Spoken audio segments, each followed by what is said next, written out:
안녕하세요, 여러분. 오늘은 정말 흥미로운 이야기를 들려드리려고 합니다. 우리가 평소에 자주 먹는 무, 배추, 양배추 중에서 소화에 가장 좋은 것이 무엇인지 아시나요? 혹시 지금까지 무가 소화에 가장 좋다고 생각하고 계셨나요? 아니면 김치로 유명한 배추가 최고라고 여기셨을까요? 오늘 이 영상을 끝까지 보시면 여러분의 생각이 완전히 바뀔 거예요. 그런데 잠깐, 이런 유익한 건강 정보를 완전 무료로 받아보고 싶으시다면 지금 당장 화면 우측 아래에 있는 구독 버튼을 꾹 눌러주세요. 그리고 이 영상이 도움이 되신다면 좋아요 버튼도 함께 눌러주시면 더 많은 분들께 이런 좋은 정보를 전해드릴 수 있답니다. 자, 그럼 지금부터 여러분을 깜짝 놀라게 할 놀라운 사실들을 하나씩 풀어보겠습니다. 많은 어르신들이 소화불량으로 고생하고 계시죠? 나이가 들수록 위장 기능이 약해지면서 조금만 먹어도 속이 더부룩하고 소화가 잘 안 되는 경험들 많이 하셨을 거예요. 그래서 여러분들이 평소에 무는 소화에 좋다더라, 배추김치 먹으면 속이 시원해진다더라, 양배추즙이 위에 좋다더라, 이런 이야기들 많이 들어보셨을 텐데요. 도대체 이 세 가지 중에서 어떤 것이 정말로 우리 소화에 가장 도움이 되는 걸까요? 오늘 이 궁금증을 속 시원하게 풀어드리겠습니다. 사실 이 문제는 단순히 좋다, 나쁘다로 판단할 수 없어요. 각각의 채소가 가지고 있는 특별한 성분과 우리 몸에 미치는 영향을 정확히 알아야 합니다. 무의 소화 효과. 먼저 무부터 살펴볼까요? 무는 우리나라 사람들이 정말 사랑하는 채소죠. 무국, 무김치에 동치미까지 다양하게 활용되고 있어요. 무가 소화에 좋다고 알려진 이유는 바로 디아스타제라는 특별한 효소 때문입니다. 이 디아스타제라는 것은 우리가 먹은 밥이나 빵 같은 탄수화물을 잘게 쪼개주는 역할을 해요. 쉽게 말해서 큰 덩어리를 작은 조각으로 만들어서 우리 몸이 더 쉽게 흡수할 수 있게 도와주는 거죠. 그래서 옛날부터 밥 많이 먹었을 때 무국 한 그릇 마시면 속이 편하다는 말이 있었던 거예요. 특히 무에는 수분이 94%나 들어있어서 몸속 노폐물을 배출하는 데도 도움이 됩니다. 그리고 매운맛을 내는 성분이 위액 분비를 촉진시켜서 소화를 돕기도 해요. 하지만 무에도 단점이 있어요. 차가운 성질을 가지고 있어서 평소에 몸이 차가우신 분들이나 설사를 자주 하시는 분들은 너무 많이 드시면 안 좋을 수 있답니다. 배추의 소화 효과. 이번에는 우리의 대표 김치 재료인 배추를 살펴보겠습니다. 배추는 정말 신기한 채소예요. 생으로 먹을 때와 발효시켜서 먹을 때의 효과가 완전히 다르거든요.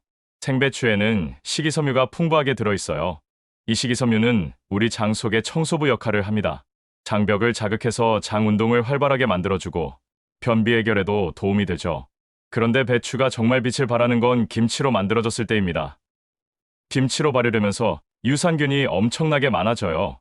이 유산균들이 우리 장 속의 나쁜 균들을 물리치고 좋은 균들이 잘 살 수 있는 환경을 만들어줍니다. 특히 김치의 유산균은 위산에도 잘 견디는 강한 녀석들이라서 장까지 살아서 도달할 확률이 높아요.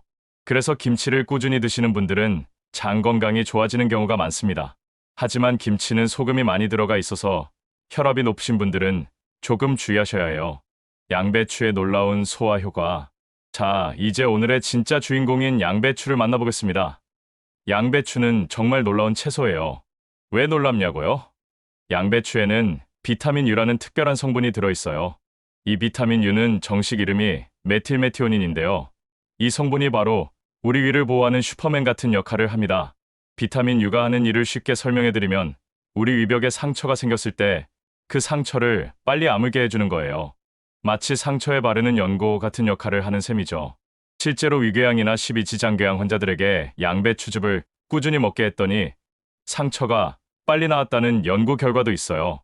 이게 바로 양배추가 위장 치료제라고 불리는 이유입니다. 그리고 양배추에는 설포라판이라는 성분도 들어있는데 이것은 위암을 일으키는 헬리코박터 파이로리균을 억제하는 효과도 있답니다. 양배추의 추가 효능. 양배추의 놀라운 점은 여기서 끝이 아니에요. 양배추에는 위를 보호하는 것 외에도 다양한 소화 개선 효과가 있습니다. 첫 번째로 양배추는 위산 분비를 조절해줘요. 위산이 너무 많이 나와서 속이 쓰리신 분들에게는 위산을 줄여주고 반대로 위산이 부족해서 소화가 안 되시는 분들에게는 적당한 위산 분비를 도와줍니다. 두 번째로 양배추에 있는 식이섬유는 배추보다도 더 부드러워서 위장에 부담을 주지 않으면서도 장 건강을 개선해줘요. 특히 변비로 고생하시는 어르신들에게 정말 좋습니다. 세 번째로 양배추는 항염 효과가 뛰어나요. 위나장에 염증이 있을 때 그 염증을 가라앉혀주는 역할을 합니다. 그리고 가장 중요한 건 양배추는 생으로 먹어도 좋고 삶아서 먹어도 좋고 즙으로 내서 먹어도 좋다는 점이에요. 어떤 방법으로 드셔도 효과를 볼 수 있답니다. 과학적 근거와 연구. 그럼 이런 이야기들이 그냥 추측일까요? 아니에요. 실제로 많은 연구에서 증명된 사실들입니다. 미국의 한 대학에서 위궤양 환자 100명을 대상으로 연구를 했어요. 절반은 일반 치료만 받게 하고 절반은 일반 치료와 함께 양배추즙을 매일 마시게 했습니다. 결과가 어땠을까요? 양배추즙을 마신 그룹이 그렇지 않은 그룹보다 훨씬 빨리 회복되었어요. 특히 궤양이 아무는 속도가 2배나 빨랐다고 합니다. 또 다른 연구에서는 헬리코박터 파이로리균에 감염된 사람들에게 양배추를 꾸준히 먹게 했더니 균의 수가 현저히 줄어들었다는 결과도 나왔어요. 한국에서도 비슷한 연구가 있었는데요. 만성위염 환자들에게 6주 동안 양배추즙을 먹게 했더니 위점막의 상태가 크게 개선되었다고 합니다. 이런 연구 결과들을 보면 양배추가 단순히 좋다더라 수준이 아니라 과학적으로 입증된 위장, 치료, 식품이라는 걸 알 수 있어요. 실제 체험담과 효과적인 섭취법, 실제로 양배추로 효과를 본 분들의 이야기를 들어보면 정말 놀라워요. 70세 김 할머니는 20년 동안 위염으로 고생하셨는데 양배추즙을 3개월 동안 꾸준히 드신 후 위 내시경 검사에서 위 점막이 많이 좋아졌다는 결과를 받으셨어요. 65세 박 할아버지는 식후에 항상 속이 더부룩하고 소화가 안 되셨는데 식사 전에 양배추를 조금씩 드시기 시작한 후 소화가 훨씬 편해지셨다고 하세요. 그럼 양배추를 어떻게 먹는 게 가장 좋을까요? 가장 효과적인 방법은 생으로 즙을 내서 드시는 거예요. 하루에 200ml 정도 밥 먹기 30분 전에 마시시면 됩니다. 즙을 내기 어려우신 분들은 생으로 채 썰어서 샐러드로 드시거나 살짝 데쳐서 드셔도 좋아요. 단, 너무 오래 끓이면 비타민 U가 파괴될 수 있으니 주의하세요. 새 채소의 종합 비교. 자, 이제 무, 배추, 양배추를 종합적으로 비교해 보겠습니다. 무는 탄수화물 소화에는 최고예요. 밥을 많이 드신 후 속이 더부룩할 때는 무국이나 무김치가 정말 도움이 됩니다. 하지만 위 자체를 치료하는 효과는 제한적이에요. 배추는 장 건강에 특화되어 있어요.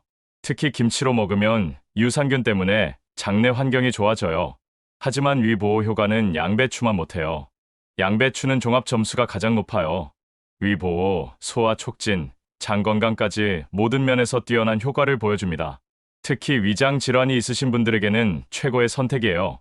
결론적으로 말씀드리면 일반적인 소화 건강을 위해서는 양배추가 가장 좋고 특별한 목적이 있을 때는 상황에 따라 다른 채소를 선택하시면 됩니다. 주의사항과 부작용. 하지만 양배추도 주의하실 점이 있어요. 아무리 좋은 음식이라도 과하면 독이 될 수 있거든요. 첫 번째로 양배추를 너무 많이 드시면 갑상선 기능에 영향을 줄 수 있어요. 양배추에 있는 고이트로겐이라는 성분 때문인데 갑상선 질환이 있으신 분들은 의사와 상담 후 드세요. 두 번째로 양배추즙을 처음 드시는 분들은 속이 거북할 수 있어요. 이럴 때는 양을 줄이거나 물과 함께 희석해서 드시기 바랍니다. 세 번째로 혈액 응고 억제제를 복용하시는 분들은 주의하세요. 양배추에 비타민 K가 많아서 약물 효과에 영향을 줄 수 있어요. 네 번째로 신장 결석이 있으신 분들도 조심하셔야 해요. 양배추에 옥살산이 들어있어서 결석을 악화시킬 수 있거든요. 하지만 이런 주의사항들은 정말 많이 드셨을 때의 이야기고 적당히 드시면 전혀 문제 없으니까 너무 걱정하지 마세요. 실생활 적용법. 그럼 이제 실제로 어떻게 양배추를 우리 식생활에 활용할 수 있는지 알아보겠습니다. 아침에는 양배추즙으로 시작해보세요. 믹서기에 양배추 잎 3에 사장과 물 1컵을 넣고 갈아서 드시면 돼요. 너무 진하면 꿀을 조금 넣으셔도 좋고요. 점심에는 양배추 샐러드를 만들어 보세요. 양배추를 채 썰어서 담근 오이와 함께 섞고 간단한 드레싱을 만들어 버무리면 맛있는 샐러드가 완성됩니다. 저녁에는 양배추 볶음이나 찜을 해보세요. 양배추를 적당한 크기로 썰어서 마늘, 양파와 함께 볶으면 맛있고 건강한 반찬이 됩니다. 간식으로는 양배추를 얇게 썰어서 그냥 드셔도 좋아요.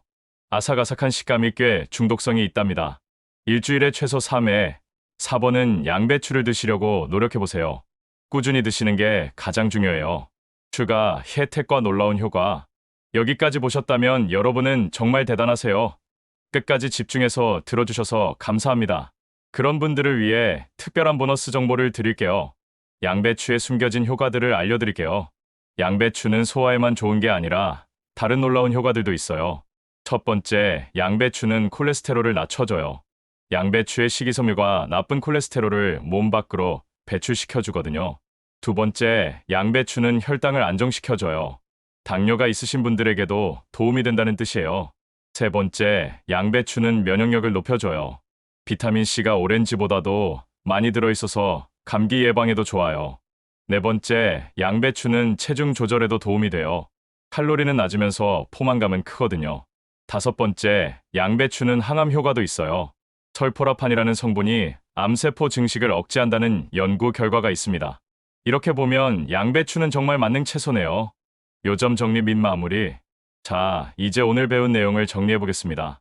무는 탄수화물 소화에 특화되어 있고, 배추는 장내 유산균 증식에 좋으며, 양배추는 종합적인 위장 건강에 최고라는 걸 알았어요. 특히 양배추는 비타민 U라는 특별한 성분으로 위벽을 보호하고 궤양을 치료하는 효과가 뛰어나다는 것도 배웠죠. 양배추를 먹는 방법은 즙으로 내서 드시거나 생으로 드시거나 살짝 데쳐서 드시면 되고 하루 200ml 정도가 적당하다는 것도 기억하세요.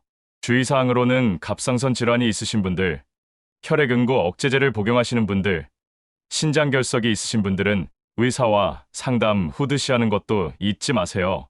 양배추는 소화뿐만 아니라 콜레스테롤, 혈당, 면역력, 체중 조절, 항암에도 도움이 된다는 보너스 정보도 얻으셨죠? 오늘 이 영상이 여러분의 건강한 식생활에 도움이 되었으면 좋겠어요. 아직도 구독 버튼을 누르지 않으신 분들이 계신가요? 이런 유익한 건강 정보를 놓치고 싶지 않으시다면 지금 당장 구독 버튼을 꾹 눌러주세요. 그리고 좋아요도 함께 부탁드립니다. 다음에는 더욱 흥미롭고 유익한 건강 정보로 찾아뵙겠습니다. 오늘 하루도 건강하고 행복한 하루 보내세요.